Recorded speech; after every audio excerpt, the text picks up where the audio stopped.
Welcome to episode 32 of the A Travel Talk Show, a product of the A Tourism Marketing Group, broadcasting live every Tuesday at 7 p.m. Pacific Standard from our base camp in beautiful Maple Leaf, Canada. A Tourism Marketing Group is focused on delivering experiences that grow small and rural Canada capital while creating shared economic values and experience for communities, locals, and visitors. And so, welcome everyone to the big show. And what a show we have today, Colin. It's historical, it's cultural, and it's filled with surprises. Are you pretty stoked about the show there, Junior? I am. I mean, the discussion we had earlier was very intriguing, and this guy's a world traveler, and the things you learn and lessons you can teach. And We as you said, we are live. Yes, we are. We have Mr. History with us today. Yes, we do. Yes. I have a very proud and very happy to invite for the show. He's a newbie, so we got to be gentle with him. So hopefully we can bring him on as a regular later down the road.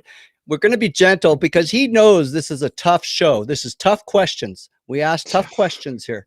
So we'd like to welcome to the show President and CEO of the World Tourism Association for Culture and Heritage, Mr. Chris Flynn, will be our special guest.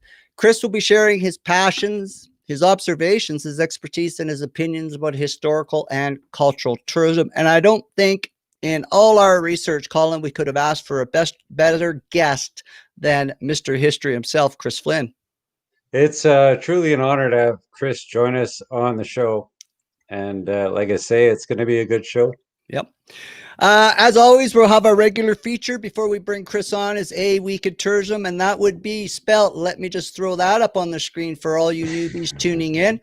A Week in Tourism.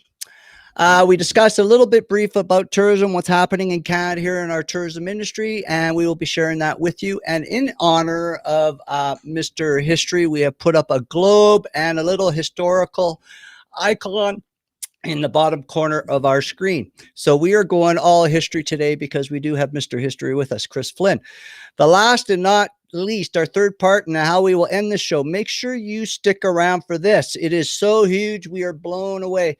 We just received, Junior, a letter of confirmation that we have been granted the exclusive rights in Canada to interview the most prolific and the most famous world traveler on the planet.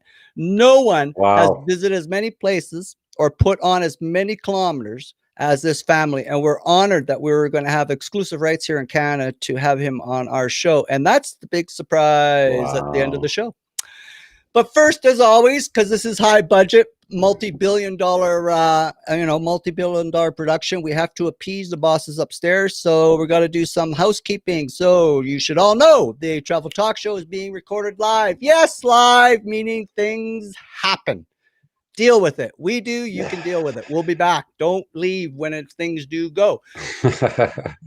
It does happen. It does happen. The edited version will be available tomorrow on our award-winning ehCanadaTravel website.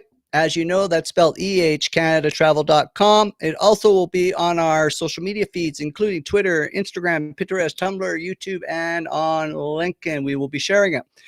At the end of every month, we also will be featuring all our guests on our top awarded blog, which was just ranked 23rd out of the top 1,000 global travel bloggers in the world by Global Rise. Our blog is called Two Brothers, 2 Feet, 2 Curious, 2 Canadian.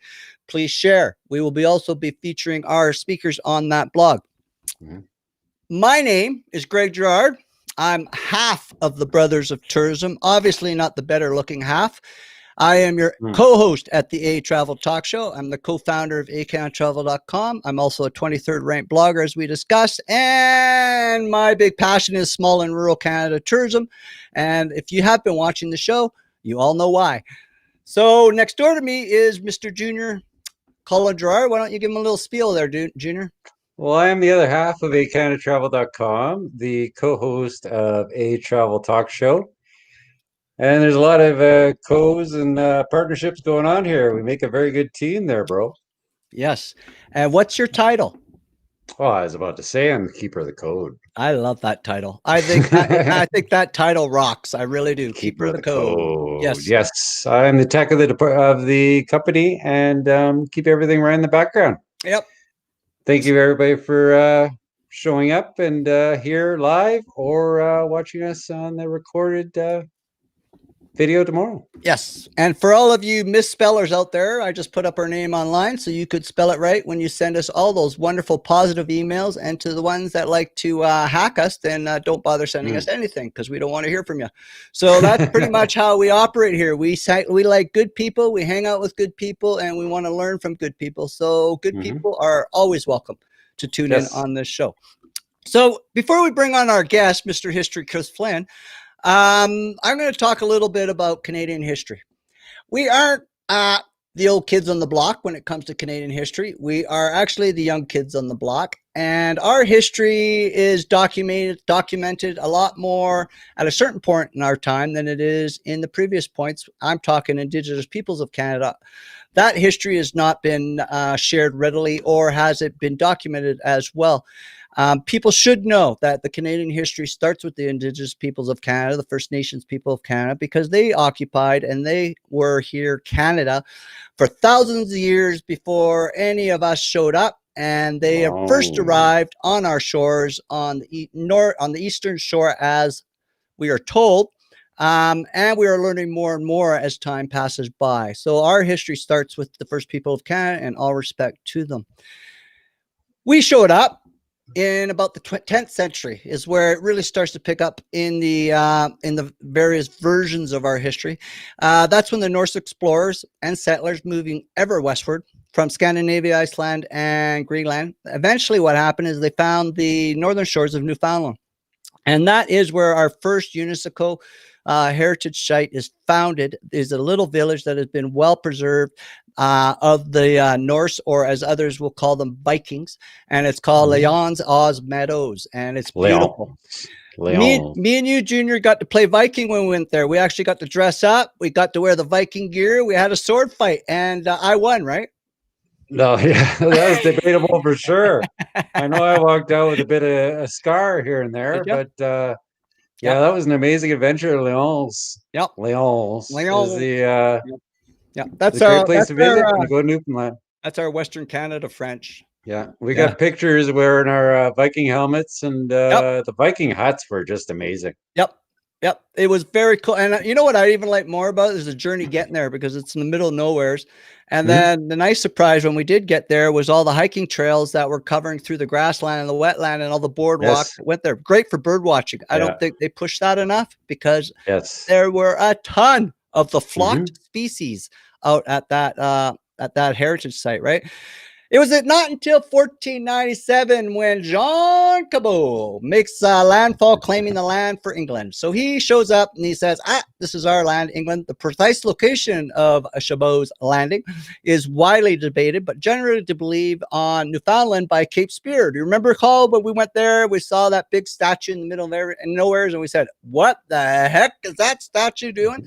They were actually marking where they perceived the landfall was by Jean Cabot, which was, I would say, about 20 kilometers south of Cape Spear. It would be a guesstimate. So again, if I'm wrong, I'm sure we will be corrected.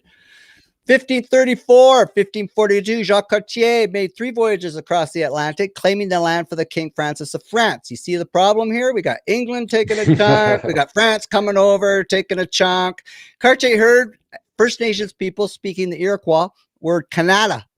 And let me put that up on screen just for you people, how they spelt that, because it ain't the way it's going out now. That's how they came at Canada. And in the Iroquois language, that means village. By the 1550s, the name of Canada began spelt how it is spelt now, was starting to show up on all these different type of maps. So it wasn't, so because of this, we have these 2 powerful nations, and us Canadians at the time, the First Nations people. During the 18th century, pretty much in our history, if you look from date to date to date, all you saw through the 18th century was a lot of forts being built and a lot of wars happening. between the French and Yep. the English. So, you've got all the plains out in Quebec, that massive field there that they honor in the war. There's so much heritage history in our short life, but that 18th century, that's full of war between France and England fighting over our country. Canada became a country called Dominion of Canada in 1867. So it was relatively, when you look at where Chris Flynn is going to be talking, those are long before we became a country. But again, caveat here is the First Nations people were here a long time before, and in their eyes, this was already a country. We just decided to put a label on it. So we got to make sure we mention that. Canada right now, if we look at where we are, we have 970 National Historic Sites. Of 171 of these are managed by the Parks Canada system. Most of the big boys are Parks Canada. Some of them are run by the national and provincial governments, but most are Parks Canada because they're considered heritage sites, and that's pretty much where tourism and culture, they're the ones taking care of it. And we sort of talked about this in the pre-show. They got a lot of things they're taking care of and probably not giving the attention it may deserve on other areas. Canada is a young country, but we still have 18 UNESCO World Heritage Sites. The first one we've already talked about, and we're going to mention 4 or 5 here that we have visited that we really enjoy. The Lyons Meadows, that was one. We've already covered that. Another one was Dinosaur Provincial Park in Alberta. This park is pretty cool. Hiking trails throughout all these famous and extensive fossil fields in the world. It supposedly has the most fossil fields in the world for dinosaur finds. In fact, 35 species of dinosaur, Colin, have been found in this park, dating back to 75 million years ago. So this park, I thought it was pretty cool when me and you were wandering around there, checking it all out. A more modern day UNESCO World Heritage Site. Unfortunately, we had to part ways when we were crossing this part of the country on the last trip. But Quebec City, I will say to this day in this country, if you're looking at anything that has been civilized in our country, and you want a little bit of taste of history, Quebec City is really cool because they have what's called the only walled fortress left in North America, and it's 14 kilometers long, and it basically surrounds all of old Quebec. And you can walk this wall, and that's the cool thing. You walk it, and you're going by all the heritage sites, and you're walking it to see the cannons and all the different forts and everything. So this is really cool, and it's cool when you're walking it near the city because you look down and you got the patios and the stores, everyone living their lives, and then there's us tourists there going, "Holy cool! This is so cool! I've never done this before." Right? So you're pretty excited. The Halifax Citadel, got to mention that, because it is Canada's most visited national historic site, is the Halifax Citadel, the middle of the big hill in the middle of Halifax. The little dome you're seeing, that's actually a fort, and it's sort of half underground, half not, and it's pretty cool because you walk in and then it opens up, and then of course you've got all the actors living the part, and I believe that's the one where you can actually become a soldier for a day and participate in the changing of the guard. Wow, that's cool. Yep. Yeah, Halifax was a beautiful city. It is. And then there's an instance, the Haida Gwaii Islands. And it's funny we bring that up, Col, because we talked about it earlier. And I have it here in my notes. And I know you guys probably think, oh, Greg's just showing off. But I actually have it in my notes, the Haida Gwaii Islands, as one of our... You're still showing off, though. Wow. Okay. No, it's been a great history lesson. Well, like I'm learning. You know what happens? Us Canadians, we're trying to up our humble level, right? We're trying to be a bit more tough opposed to this humble look, I guess. Well, you teach your younger brother new things all the time. That's why I'm older. Yeah, 3 years makes a huge amount of wiseness. Haida Gwaii Islands, British Columbia. They call it, and this is something I don't know even if our friend Mr. History knows, but they're called ninstits, Ninstins. And what they are, they're village sites that features the largest collection of Haida title poles in their original location. So we talked about that, about the Guahinas park there, and the ninstits is what they call the villages that are still standing with those how to totem poles. And again, we might be covering that. But again, I think this little history lesson on the A Travel Talk Show, all of this information can be found on the ehCanadaTravel.com website, 18,000 pages of beautiful Canada bliss. A lot of it is boots on the ground. All of it is us. Very short. We have contributors, but to get a head start on this Canada game, Junior and I went and researched. Took 10 years to research this whole country, and now we've got it on paper. Enjoy. 16,000 photos and videos to kick in. A lot of them of me and none of Colin because I wouldn't post them. Well, I got a few. I slipped a few in there. You haven't looked lately. That's it. So that's a great segue for introducing our next guest. Joking aside, very serious topic, very influential person, and a very quality good person. Is president and CEO of the World Tourism Association for Culture and Heritage, Mr. Chris Flynn. I'm going to give you a little bit of a nutball look at Chris's resume here, and I'd love to tell you it all, but I'm going to hit some highlights, and Chris is going to fill us in on the blanks. Chris is 34 years of experience in international tourism, working in a wide range of countries across 4 continents. He's often requested to speak at high-profile conferences and events and or private insights to leading news media channels such as BBC World News Asia Business Report. Chris's wheelhouse is Asia Pacific, but as we talked to him earlier, it goes way beyond those borders. Chris' intimate knowledge of the industry and the requirements needed to identify critical trends that have potentially influenced development and expansion. So a lot of people, organizations pull Chris in for his knowledge when they ask for it. And he has been a player in helping to develop some of the systems we see today. He's also a board member, and I had to throw this in because I know our friend Jed Brown will be watching, and I got to plug the little boy. Don't want any nasty messages from Mr. Brown. Yeah. Board member and strategic advisor of Low Season Traveler, Chris Flynn is. So he hangs out with our friend Jed Brown every once in a while. And as we found out earlier from our other friend overseas, Caroline Childs, Chris and Caroline, you grew up on the same street and didn't even know it.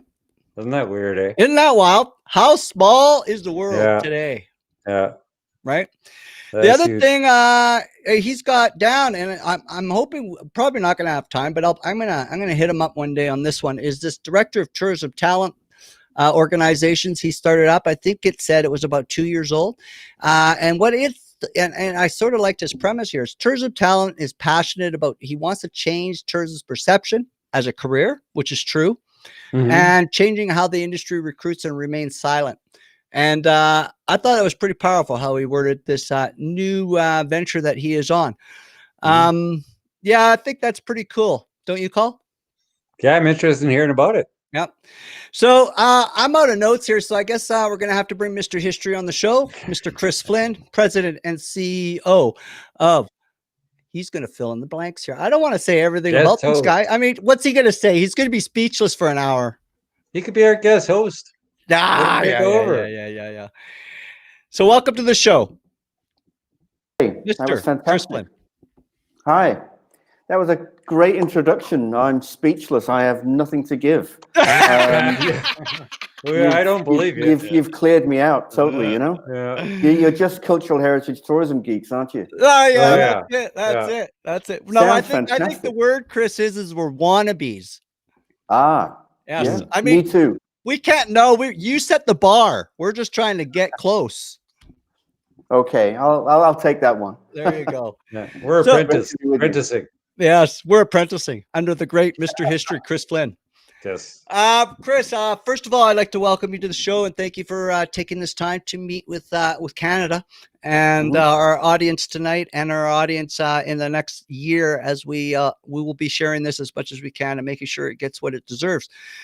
I just had a little bit of a knick-knack about who is Chris Flynn, but maybe you can fill in the blanks and tell our listeners who is Chris Flynn and the WTACH. Sure. I'm going to go pretty way back. This is not going to be like This Is Your Life, but I think it's important. I grew up in Manchester, same city as Jed Brown, funnily enough, from Low Season Traveler. But we didn't know each other until quite some time after I'd moved to Australia. We haven't met each other. But I grew up in the south side of Manchester on a what's called a council estate. It's a working class estate that was built by the local government after the Second World War to house local people. So as you can imagine, with it being like a working class environment, nobody traveled. Nobody was expected to travel. It was just wasn't even on the radar. So imagine my surprise one year when I was about 14 years old that I went back to school after the summer holidays and got chatting to a couple of pals. And I said, what did you do over summer? And they said, well, we went to Belgium, Austria, and Switzerland. What? I said, how'd you do that? And they said, oh, we play drums in an Irish pipe band. I said, you're kidding me. He said, no, we go to different folk festivals and cultural festivals around Europe. Nice. So fast forward 12 months, and I'm on a Alitalia DC-8 aircraft flying to Rome with my drum in the hole, having spent a year learning the damn thing, and incredibly excited as a young kid, as you can appreciate. And we arrived in Rome in the late afternoon, middle of summer, and it was incredibly exciting. So being part of a band, of course, they've got coaches outside, and we have to be taken to somewhere else. So we bought these coaches, and this is incredibly powerful for me, because by the time we got to drive through the center of Rome, the sun was setting, and we drove around the Colosseum. And in my mind's eye, I can still see it vividly today. It was bathed in this orange light. And I'd only ever seen this in books and magazines. And there I was, this young kid driving around this thing. Anyway, the sun goes down, and we carry on driving for miles and miles. Wake up the next day, and I'm in the middle of the Apennine Mountains of Italy, in a region called L'Aquila.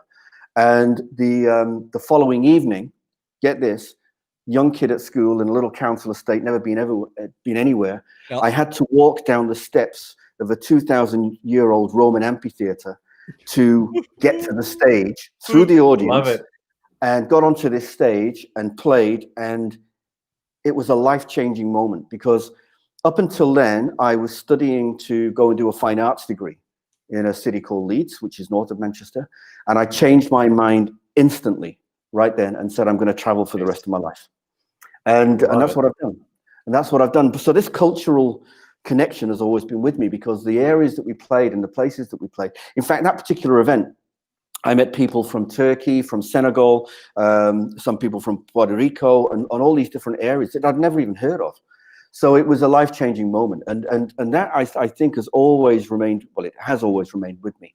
And that was one of the seeds that was planted in terms of establishing the World Tourism Association for Culture and Heritage, or WTACH as we call it.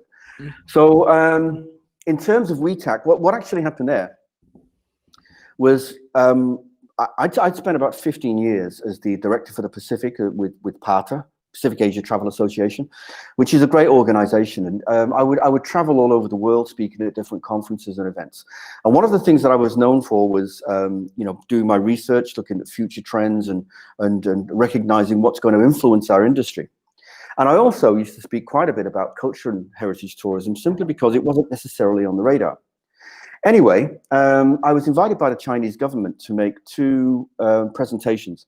And it was on culture and heritage tourism. And I kind of wondered why. I mean, their culture is incredibly rich, particularly on the western side of China. So I began to research.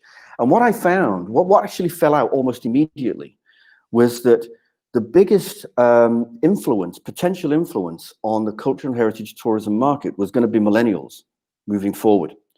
Mm-hmm. And when we look at millennials, the number one aspiration globally, both Western and Asian mentality, was their number one aspiration was to have a true, authentic cultural heritage experience. The issue was here, we were expecting about 100 million of them over a 5-year period, and there were no checks and balances in place anywhere. Yeah, no organization had done anything to even realize what was required. And I'd already seen in my own work the exploitation and the erosion of some of the culture and heritage assets, communities, people, and what have you, around the Pacific and the Mekong and various different areas. So I obviously raised this issue with a number of organizations, including my own. What can we do? This is going to be a big problem. Yep. There was very little appetite. And I don't blame them for that. It's because their focus was elsewhere. This was something that hadn't been realized before. So when I was faced with that, I came to the conclusion that, if anything was going to change, I was going to have to do it myself. So I'm not trying to look to be a hero status here, or I'm certainly not trying to be a missionary, but something had to be done. And the first thing that needed to be done was the recognition of the need to protect and preserve these cultural heritage assets, not just the fixed assets, not just the tangible assets, the bricks and mortar, but the intangible assets, the things like languages, belief systems. And what completely blew me away was the fact that there was no organization on the planet that was focused on this global issue. Yeah. So my organization, incredibly, is the only organization, global organization, focused on the protection and preservation of cultural heritage assets globally. And I have a great team, an amazing team working with me. And I have to say, we're kicking some pretty good goals right now. Nice. That's very, very, very, very nice. Chris, so if from what we're gathering on that, you have 34 years of experience in international tourism. You're working in a wide range of countries across 4 continents. You're getting your boots on the ground mentality, which is we're so keen on. You have an intimate knowledge of the industry and the requirements needed to identify critical trends. So if that's the case, what have the potential to influence tourism development and the cooperation that you do have. So what I really want to know is, what are you seeing right now for critical trends in which have the large impact on cultural and historical tourism? What are you picking up on? Okay, I think the first thing we need to look at are the numbers. Okay, now if we look at UNWTO's results, for want of a better phrase, of international tourist arrivals for 2019, we saw that there was 4% year-on-year growth, and that resulted in 1.5 billion international tourist arrivals. Now, I'm not going to get into the semantics of what was projected prior to this figure, but one thing that I think as an industry we don't necessarily recognize, and it's the same for me, I'm not preaching here, but when we talk about millions and billions, they sound the same. Yeah. But of course they're not, right? Yeah. So let's do some mental arithmetic here. If I was to take 1 million seconds away from today, I'd end up with about 12 days. If I was to take 1 billion seconds away from today, I end up with 33 years. Holy. So when we start talking about 1.5 billion tourists, you can start to see the issue. Yeah. All right. This is over tourism kind of on steroids right now. So the other thing that UNWTO say is that 47% of all itineraries for all travelers have a cultural heritage component. So if we take those figures from 2019 and we project 47%, right now there are 740 million cultural heritage tourism visitors happening around the world. Wow. And with no checks and balances. So right up front, you can see the issue. Yep. You can see what's going to happen. Add on another 100 million millennials, which haven't gone away. They're going to come back as soon as we've got issues and answers to COVID-19. Then you can see the importance of being able to be agile, to be able to move, to be able to change the way the industry works, the way the industry operates, to actually start putting these plans and strategies and policies in place that protect these critical and unique assets. Because when we look at the homogenization of the world, the only thing that separates you and I is our culture.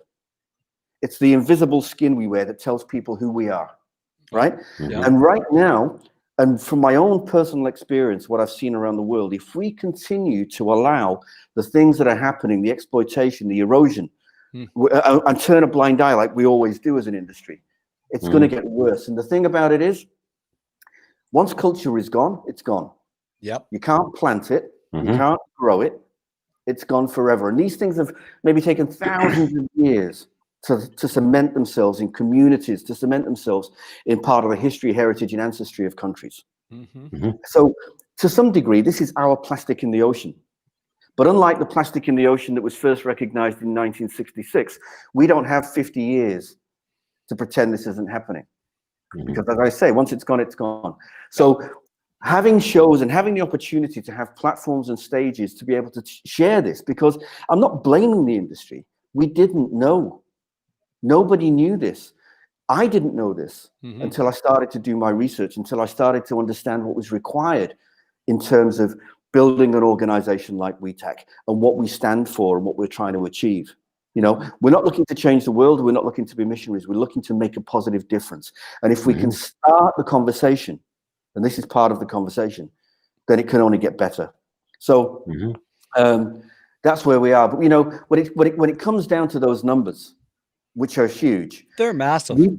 We've been conditioned as an industry over time that growth is good, that all growth is good. Yeah. And we know this is ridiculous. And maybe required. COVID-19 is going to give us a chance to take a breath and a step back and look at this, okay? But the issue again is that in conditioning our industry to focus on growth as opposed to value, then we've conditioned governments too. So the majority of government ministers, you know, they don't want to have a negative result on their watch. Nope. So they will go all out, and it's all about growth and growth and growth. I'm going to give you, if you go on the website, my website. Let me put that up. I wrote a blog about last year sometime, and it was to do with an announcement by the tourism minister of Turkey. Again, not having a go at Turkey per se, but he was celebrating the fact that in 2018 they achieved 40 million tourist arrivals, which is a pretty big number by anyone's standards. Right? Oh man! But in the same breath, in the same announcement, he made this announcement in 2019. He also added to this that he wanted to grow that to 70 million by 2023. Incredible. That gave 4 years. Now, what he wanted to do was he wanted to open up some of the more sensitive areas, some of the more historic archaeological territories that were, currently off limits. So do you think that all the checks and balances and approvals have actually, been done before that announcement? Highly doubtful. Or do you think he was trying to impress his boss? Yeah. I think I know what he was trying to do. Yeah. But this is symptomatic of what's going on around the world right now. Yeah. So we're trying to change the conversation. Yeah. We're trying to turn it round. Yeah. And we're trying to make people understand the significance of what we're trying to achieve. Yeah. And is the core or the foundation of change, because this is basically what we're all on our part of the pond, your part of the pond. The message I'm getting is we all want change for the betterment of protection, betterment of preservation, and a more responsible approach. But is the foundation or the crux of the issue in our part of the land? I only talk about our part of the land. Is a lot of what we're hearing is a lot of these the stakeholders, the ones that have the power to make these decisions, have gone ghost during these times, and we're sort of like, where's the problem lies? Like me and you and Colin and Jed and Caroline and other guests that we've had on the show, it seems we all want the same thing, but it seems we're all running into the same roadblocks. Yeah, I mean, to be perfectly honest, a lot of the traditional leadership of our industry has been, deafening in their silence. Yep. And it makes you wonder why. It does. I think what's going to happen, though, to some degree, is even with the research that we're doing right now, we're finding that the consumer sentiment motivations have changed already. Yep. In many respects, people are going to travel less, but they're going to want to experience more. Yep. Okay. What's happened in the past is we've sold people what we want to sell them, what we think they want, and they can only buy what we want to sell them. Okay. Yeah.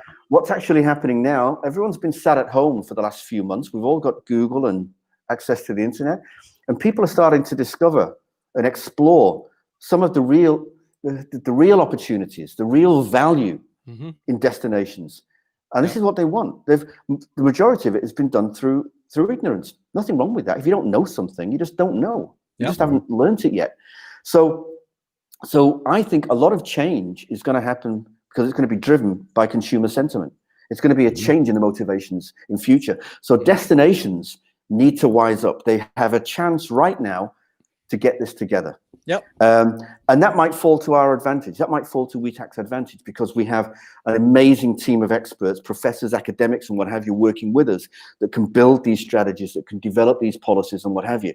So it might sound like I'm selling the organization. I didn't plan COVID-19. It's just happened. Yep. But we're in the right space right now, and an organization exists now that can support destinations on this transition period. You know, we keep hearing regeneration and all this kind of stuff. Nothing wrong with that. But really, let's get our ducks in a row. Let's start to understand what's of value. Let's try to understand what differentiates us between everybody else.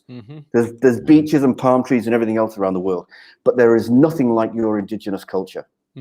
You own that. You're the only ones who own that. You need to give it some love. I totally agree. You know, so that's what we're about. Yep. One of the things I know that one of the things for sure that we've noticed too within with our trends and our research and with what we're sort of getting from our sort of polling is internet usage has gone through the roof. Travel is one of the highest searched items right now on the internet.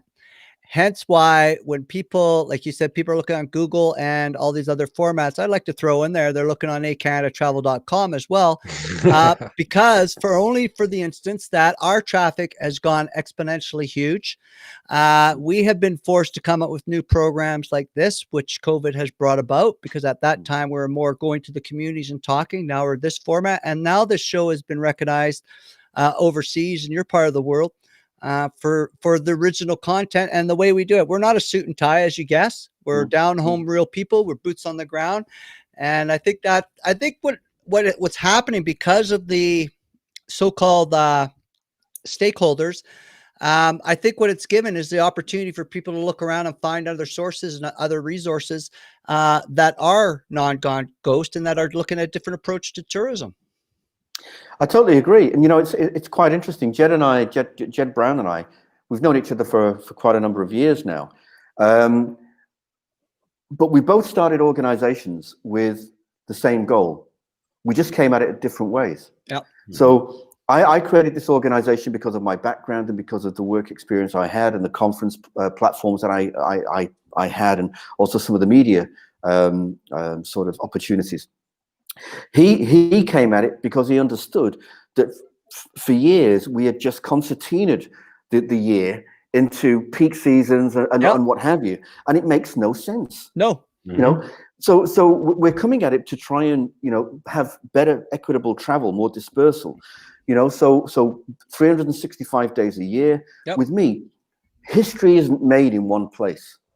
History and culture is made all over the places, and it gives greater opportunity for destinations to create dispersal and to do it in the right way. Yep. You know, you can now get people off the beaten track, but as long as you work with communities and you ensure that the custodians of these places, these special places, are protected, rewarded, are embraced, give them an opportunity to get emotionally involved in these kind of initiatives and these opportunities, then we will start to steer tourists in a way for them to better appreciate a country, to better appreciate a people, to appreciate food, to appreciate land, you know, which has never really happened before. When you think about it, it's insane what we've been doing and how we've been doing it. No other industry does it like we do it.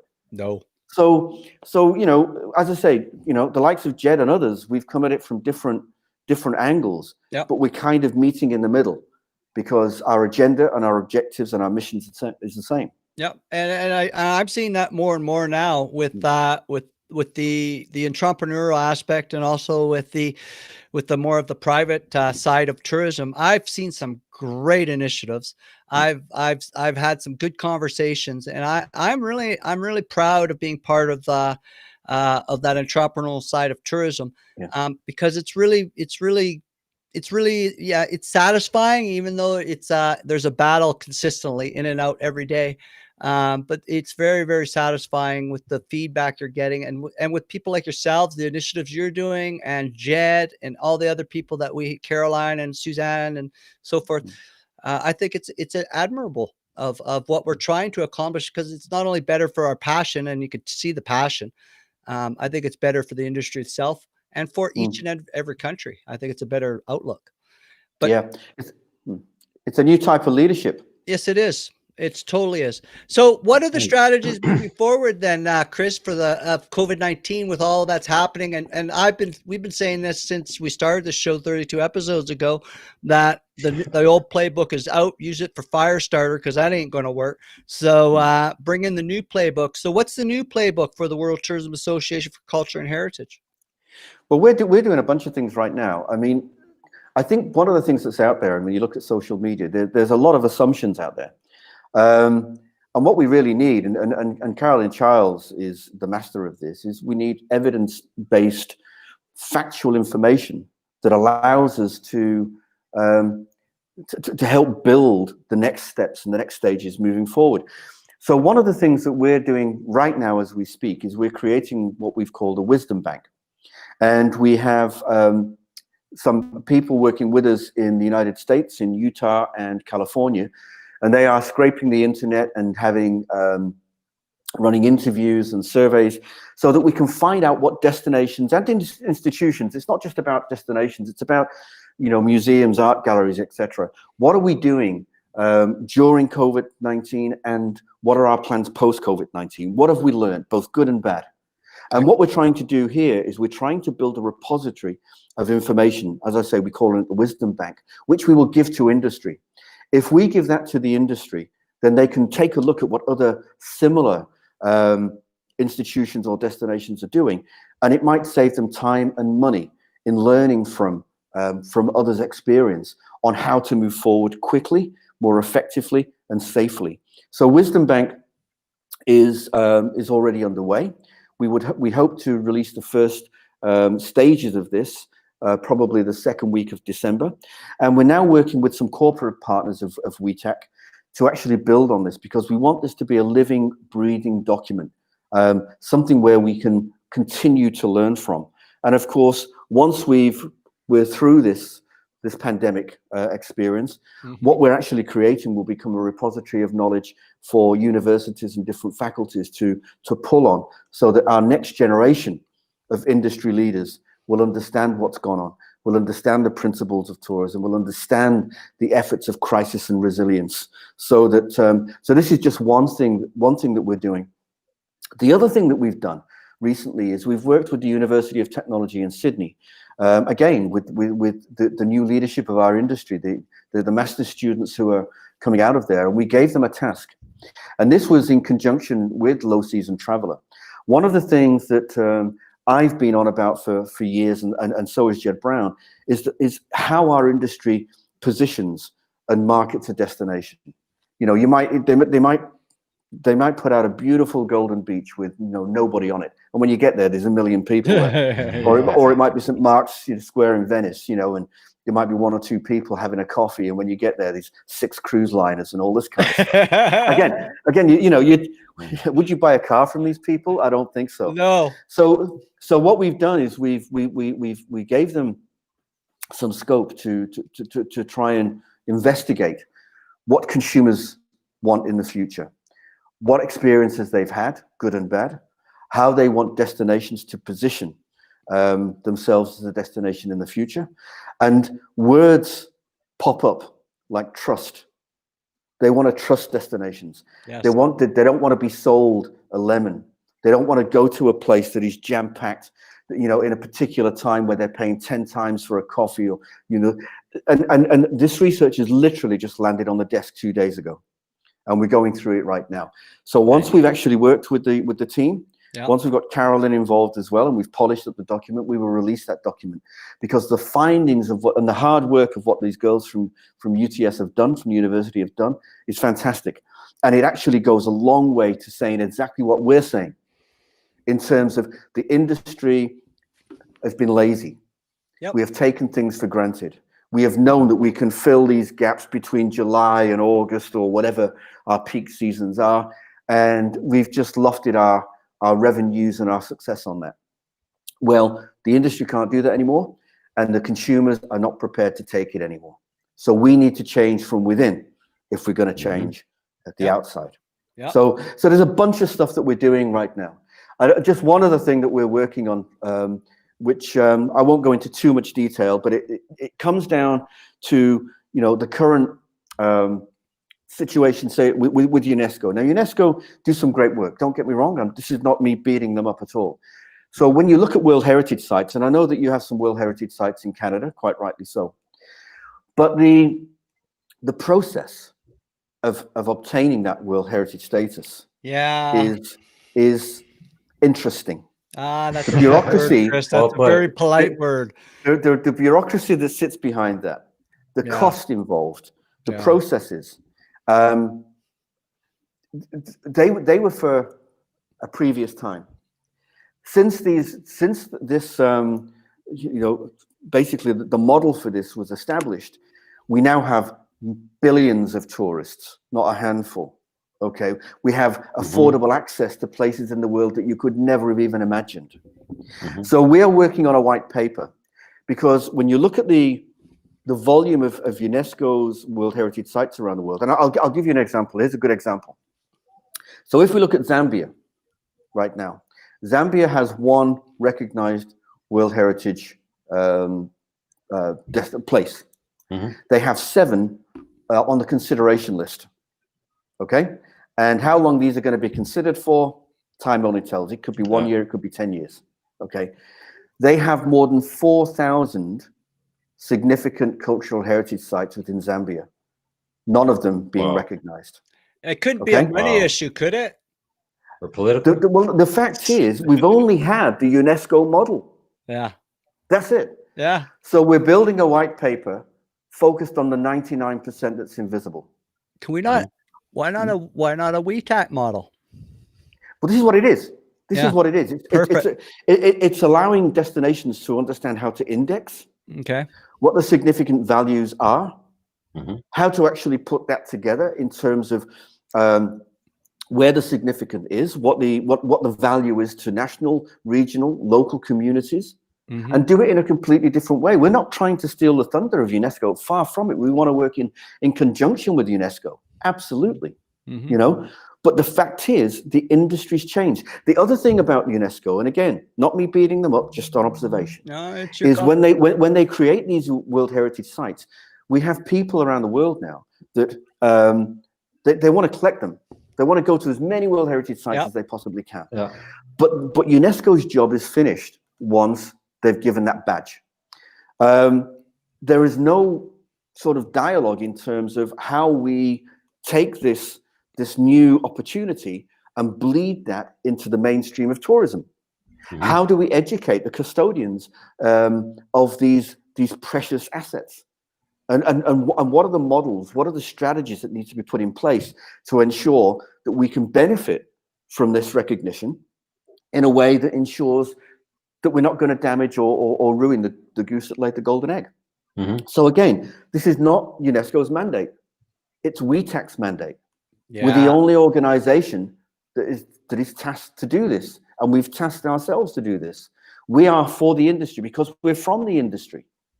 So the missing piece of the jigsaw, the missing link, if you will, has been that protection and recognition from UNESCO and how the industry manages that asset. Because they've never been tied together. So that is what we're trying to do. This is why we want to work with UNESCO. But also, we want to recognize, as I say, the 99% of cultural heritage sites that currently remain invisible off the radar. I like it. Nice. Good on you, Chris. Thank Good you. on your team. We're working hard on it. I hope I get a copy of that report. I'd love to read it. Absolutely. Yes. You can appreciate this is in its complexity. It's it's simple in its complexity. There's a lot of moving parts in this. Yes. And again, this will be a document that we keep building on because it's going to change. It's fluid. Our industry is fluid. So we estimate hopefully by the end of first quarter or into second quarter of next year because of the work that's being done. But we're working with some academic professors in the US and in Africa and various other places. So this is not going to be a document that's pulled together by a bunch of guys around the corner. This is going to be something that has got weight behind it. It's got boots on the ground. It's got boots on the ground. It's not. It has, but it's got industry focus too. That's right. Something that's always been missing from the past. Yep. And Susan Kavanaugh saying a big shout out from your neck. How are you doing, Suzanne? Good, great to hear from you. And also a pal. shout out to Tanya, regular viewer. She's also throwing some compliments your way, Chris. So, Thank you, now Tanya. Very grateful. so here we come. So, what new examples, Chris? Because you're in the know, and we sort of have given you our Canadian version of your new nickname, Mr. History. What new examples and/or initiatives are in the pipeline that you're seeing out there around the world that indicates tourism is actually learning something, and they're taking a more responsible approach, and a leading role, which is what we're lacking in protecting our cultural sites? So, what initiatives or what are you seeing or hearing in the pipeline besides with the work what you mentioned with WTACH? Are you hearing anything else, or is this solely a WTACH agenda? Well, that particular one is the WTACH agenda, absolutely. But one of the things I'm heartened by is, again, some of the work that we're doing and some of the conversations that we're having around the world. And I take my hat off to Carolyn Childs for a lot of this, because when you look at a destination, when you look at when places are broken, and over tourism is the term that we use for that. Yep. When we're just cramming people into these places, it doesn't just destroy the place or the the reputation, but it ruins the experience for everybody, and of course the local communities that call these places home. So the idea of carrying capacity, understanding what you can take before you break, has to be something that whilst we're in this quiet period. I like that. What you could take. That's a good one. Can you repeat that, please? It's what I always say is what you can take before you break.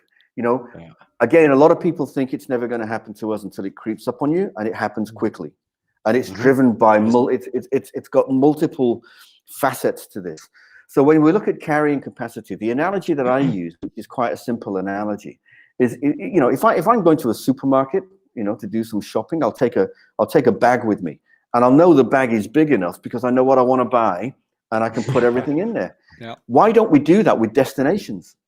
Why do we just keep bringing people in and creating opportunities to grow and grow and grow, and not understanding what it is we need to do or how many people we can take before we need to change the way we do things? Yeah. So, for example, it doesn't have to be a country or a major city. This could be a town or a village, and you might understand that you can only take so many people before you need to build a bigger car park. You know what I mean? It's not rocket science, but we are now. And the other thing about this is, it's if you don't know this, how on earth can you actually build a responsible strategy moving forward, or responsible policy? You're just making it up, and we can't make it up anymore. It's got to have evidence and fact base behind it, right? Yep. So we're working with some destinations around the world right now on two initiatives in this ilk. So carrying capacity now is starting to be recognized that when we bring people back, we've got social distancing. We need greater dispersal. We've got opportunities with cultural heritage. We've got opportunities with 365 days of the year. But we need to understand what it is and how much it is that we can bring in before we need to change our direction and it's got to have a whole of government approach. In the past, we've only focused on the tourism marketing agency, the NTO or the STO. It's a whole of government approach. We need to understand, the Ministry of Infrastructure, the Ministry of Telecommunications. We need to have power, water. All of these things make up the tourism consumption program, if you will. And if we don't understand what's going to happen when we bring these people in, it's a recipe for failure. And we've seen too much failure in the past. And when it comes to my part of the industry, the protection of culture and heritage, we can't afford to get it wrong. I'm sorry, we just can't. As I said earlier, we can't plant this stuff. Once it's gone, it's finished. It's extinct. So this realization that we need to do a carrying capacity study, plus we need to do a revenue capture study, because a lot of the stuff gets bled out into some of the large global corporations around the world. Not knocking them. Good on you, boys, right? What we want is we want to keep as much revenue in our own destination to benefit our own communities. Yes. And if we're going to disperse, then that revenue needs to build or improve the livelihoods of those people. It needs to improve the socioeconomic conditions of those people. And again, I'm not blaming people. We haven't recognized this in the past as an industry. But as we start to expand and as we start to open up new areas, as we start to disperse visitation, because we have to right now, we've never had to in the past, now we do, then we need to know carrying capacity, revenue capture straight away, and then we build our plans accordingly. And we can't have 1 year marketing strategies. We need to have minimum 5 years, because we need to understand what's going down the track. So this kind of thing is what's changing. And the other thing that's changing, and I think people are recognizing it, and I'm absolutely heartened by this, is community engagement. You see, when we look at cultural heritage tourism, and when we look at what we're trying to achieve with organizations like WTACH, you know, we're nimble, we're agile. As I said earlier, we don't charge massive fees to become part of our organization. The most expensive fee you'll pay is $150. And that's because we want to focus on the agenda. We want to focus on the mission, not focus on the benefits and what have you. If that pays our costs, fine. So what we're trying to achieve here is to raise awareness of the need for that community engagement. And if we can bring people along with us for the journey to support our cause and become part of our, you know, part of our own community, we will start to make, and we're already starting to make positive change. We're starting to open some eyes in positive ways, which is a good thing. Nice. You know? Did you, as Caroline or Jed, ever taught you about the program we developed out here called Experience Community? No, I'm sorry. No. Yeah, so it's right up about. We developed a smaller rural tourism content marketing program that we just launched, a 18-month pilot project, and then COVID hit. So that sort of put the slit on it. But we got the pilot project. So during COVID, this group that has the program we developed are every single month they've been showing double and triple digit increases in everything, page views, searches, everything of that sort. And what we've taught this group of volunteers from every sector, the community, the art, the adventure, small business, community future, all these different groups are represented. And we've taught them how to develop a whole bunch of different types of content and how to get it on the first page of Google. And it's sort of that sort of thing. So we've given the power back to the community to show their passion, their experience, and their knowledge of their own backyard, opposed to the suit and tie group, which is 300 kilometers away, that haven't even done a trail here. So it's you know, following this call, I'll send you our codes of conduct and our standards of ethical practice. I built these with 2 global experts based out of Queensland University, who actually wrote the community policy for ASEAN countries. Okay. So they worked with us to build these, and I'll share them with you, because there'll be some sort of similarities and some synergies there that you might be able to take some of our stuff with you.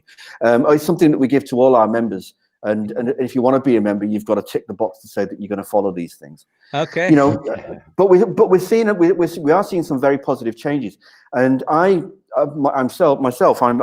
working on a project with a team in New Zealand, and this is something that we're starting to see change quite quickly, which is great. So there's an area in New Zealand called Milford Sound, which is this stunningly beautiful area, a little bit like Canada, mountains and lakes. And of course, Milford Sound is the colonial name. It was the invaders' name, if you will. Okay? Yeah. The real name, the Maori name, now I've got to try and pronounce this right, is Pio Pio Tahahi, right? Nice. Now, even just saying that gives it a completely new dimension. Yes. It gives it a completely new meaning, right? And what that word stands for, it was the legendary hero Maui died, and he died to build or to give immortality to the Maori people. And when he was buried, the legend says that the Pio Pio bird, this giant bird that's now extinct, was said to fly over his grave to celebrate the immortality of the Maori people. Now, doesn't that sound better than Milford Sound? Yeah. Right? So when you step onto that ground, when you get off that bus and you step onto that ground, that sacred ground, you know immediately the power and the significance of that area. And we're starting to find this. And before we came on live, I was saying that one of the examples that we're using as part of the paper that we're writing for the government there It was the Guadahai people on what was Queen Charlotte Island, right? Canada. So we're using the example of changing Queen Charlotte Islands to the Guadahai. And what actually fell out of that, and I want your listeners to check this out online. One of the things that fell out of the conversations that we were having was that the Guadahai people are sailors, nautical people. They've gone as far as Mexico, apparently. But when you look at the totems of the Guadahai people, and when you look at the totems of the Maori people in New Zealand, and when you look at the particular use of the tongue from the warriors, they're the same. I think that is so. They are the same, right? Yeah. And you've got to ask yourself to, imagine, did the Guadahai people, are they the first people to cross the Pacific? Yes. And get to New Zealand? New history, right? Could be in the making. Yeah, let's start a story. We just did. But check it out. Go online and check it out. It's really quite interesting. Excellent. So we're starting to see all this. It's happened with Uluru and Ayers Rock. It's happened with Guadahai. Hopefully it'll happen with Milford Sound. So this idea of giving back and giving the names back to the true indigenous, the true owners of the land, I think is significant. And I think it's actually necessary, to tell you the truth. Yeah, I agree. Absolutely. Before we let you go, Chris, is there anything you would like to share with our audience that we might not have covered? Anything passionate, anything coming down the pipe? Well, to be perfectly honest with you, what I would like to ask your audience is, whenever you start an organization like WTACH, you get a lot of sleepless nights because you wonder whether you've done the right thing or not. Yeah. But I know that we have. We are the only organization out there doing this. So what I would like to share with your audience is, if you can support us, either become a member. Membership starts at $50. Most you'll pay is $150. If not, follow us on LinkedIn or our social media, because the more support we can get, the more positive change we can make. And we can't do that without the industry coming along with us for the ride. And if you can be part of our community, I know that we will support or be able to support your community. So, guys, really, that's all I can say. I think what you've done for us today is given us a platform to share some of our ideas, our experience. And, I'm incredibly grateful for that. So, we'd like to bring you and your audience along for the ride. And let's just see how far we can take this. Shoot for the moon. Absolutely. Well, that's what it's thank about. you, Chris. It's been an absolute pleasure. I know our audience is going to enjoy this. We'll do our bit to share your message. All we ask is you share the ehCanada message on your side of the pond, and we've got something moving here. And we're looking forward to it. And we will, hopefully, we haven't scared you off, and we can invite you back and give us an update on all the good work that your organization is doing. And we do encourage our listeners to check out the website. We've been putting it up through the whole show. Make sure www.WTACH.org. Check it out. Give Chris some kudos. Support the good work he's doing. And again, Chris, thank you for coming on our show. Absolute pleasure. Great. Look forward to the next one. You got her, big guy. Thank you very much. See you, buddy. See you now. Cheers. So, Colin, that was impressive, eh? That was our new good friend, and we're just piling them up, man. I hope they don't all get jealous because we're starting to like everybody here. Our new buddy, Mr. History, Chris Flynn, was just our guest on our show. Make sure that you, if you were as impressed as we are on Chris's passion for history and culture venues around the world, including Canada, please take a time to make a quick look at their wonderful website. And as we have been posting all night, you can follow Chris's story and his very valuable partnerships and his team on Facebook, Twitter, and also on LinkedIn.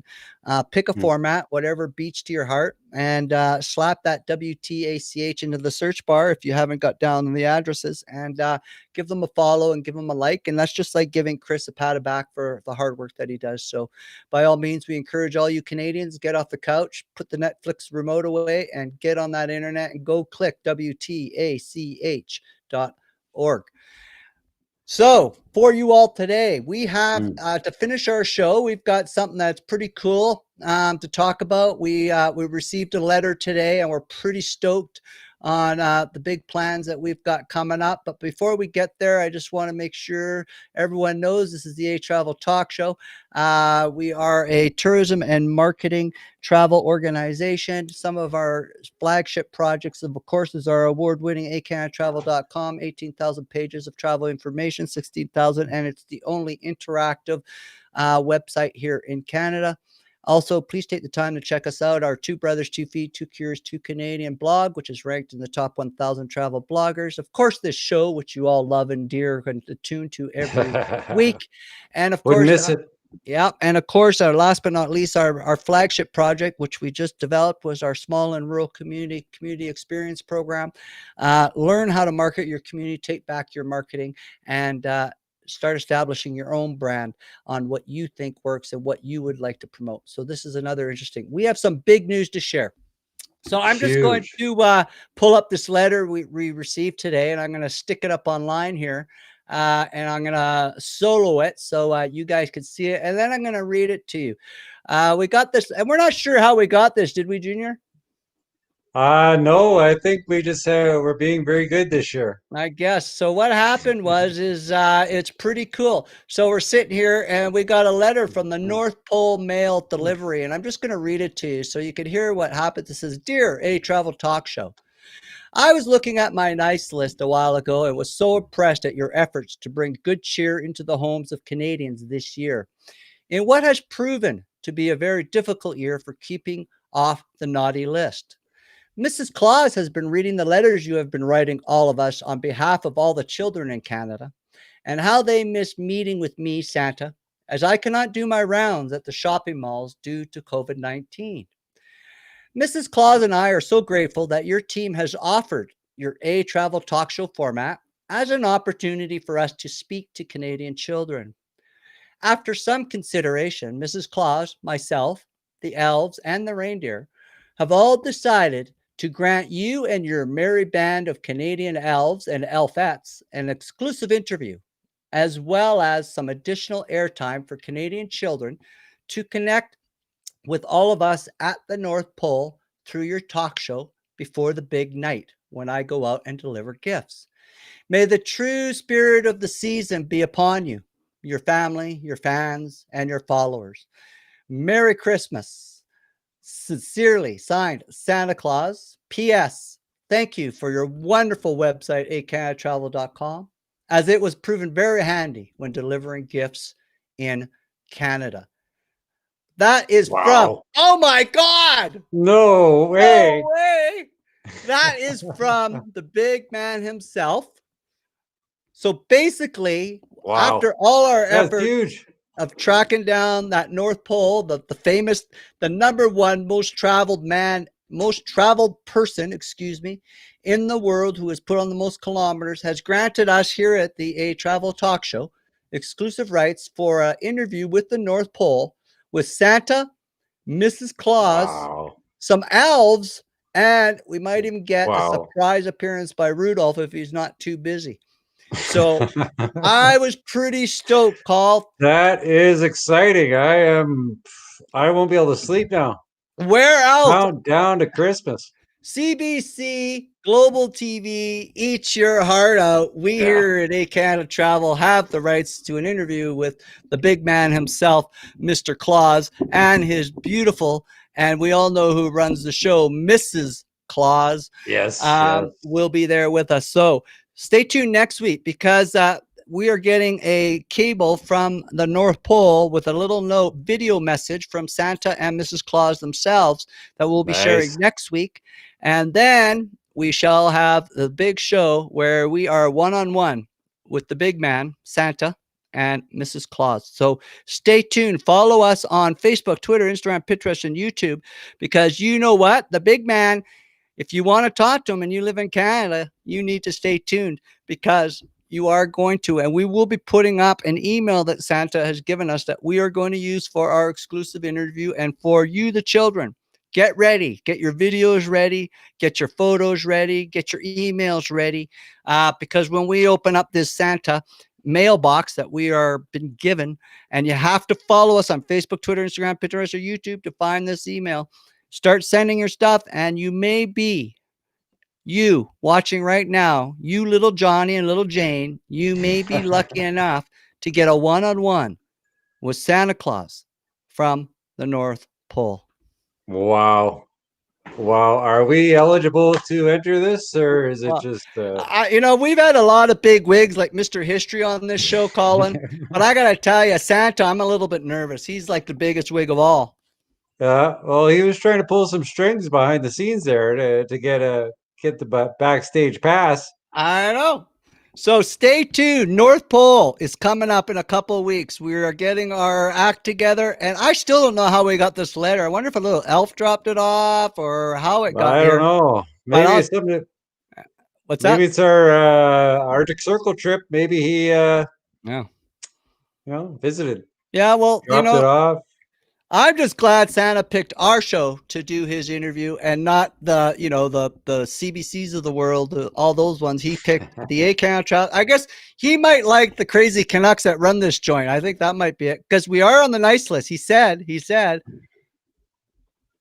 And we can be infectious. So, we're on the nice list so far. We've been good boys this year. Yep. So stay tuned when we bring the big man in for an interview, and we're going to have some lucky children from around Canada are going to be able to have a one-on-one with the big man and Mrs. Claus at the North Pole. So get your pencils ready. Start making your videos. Get that photo. Get all that good, juicy stuff ready so you little Johnny and little Jane can talk to Santa and Mrs. Claus. Thank you for tuning in to Canada's #1 tourism and travel show. Number uno, Junior and I. We will see you next week, same time, same place, 7 p.m. PST, right here on the ehCanadaTravel.com Facebook page. And again, a big thank you to Mr. History, Chris Flynn. This is Greg. That's Colin. Canada out. Peace out.